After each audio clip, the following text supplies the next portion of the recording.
আসসালামাইকুম। প্রোগ্রাম 180 থেকে আপনাদেরকে স্বাগতম। বাজারে এখন কাঁচা আমের মৌসুম। ঘরে বসে সহজে কিভাবে কাঁচা আমের আমসত্ত্ব বানানো যায় সেটাই আজকে দেখাবো। প্রথমে আমি নিয়ে নিচ্ছি 1 কেজি কাঁচা আম। একটা পিলারের সাহায্যে আমের খোসাগুলোকে ভালোভাবে ছাড়িয়ে নেব। এরপর আমগুলোকে পানি দিয়ে ধুয়ে পরিষ্কার করে নেওয়ার পর এবার আমগুলোকে ছোট ছোট টুকরো করে কেটে নেব।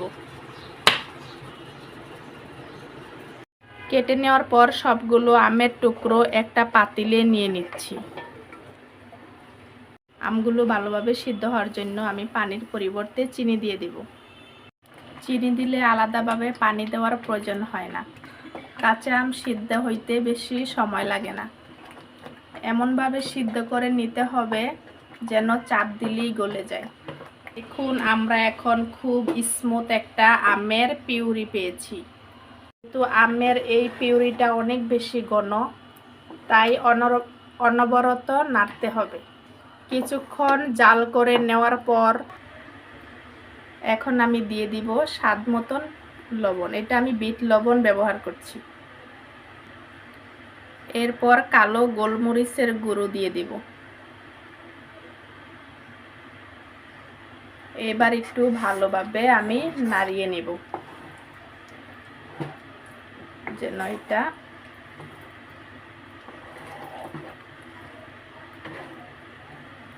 যেহেতু আমি আগেই চিনি দিয়ে দিয়েছি, এখন আমি পাঁচফোড়ন দিয়ে দেব।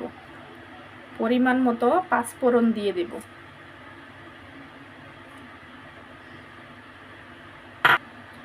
পাঁচফোড়নটা আমের পিউরির সাথে ভালোভাবে মিক্স করে নেব।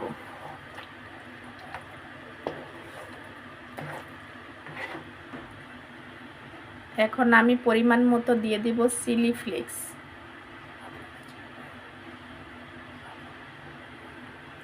আপনারা চাইলে লাল মরিচের গুঁড়াটাও ব্যবহার করতে পারেন।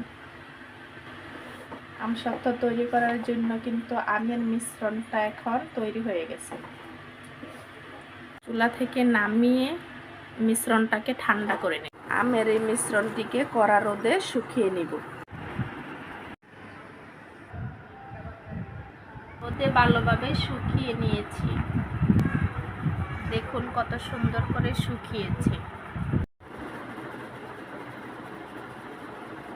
দেখুন আমসত্ত্ব কিন্তু এখন পারফেক্ট লেয়ারে হয়েছে।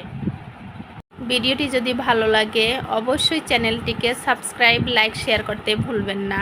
আল্লাহ হাফেজ।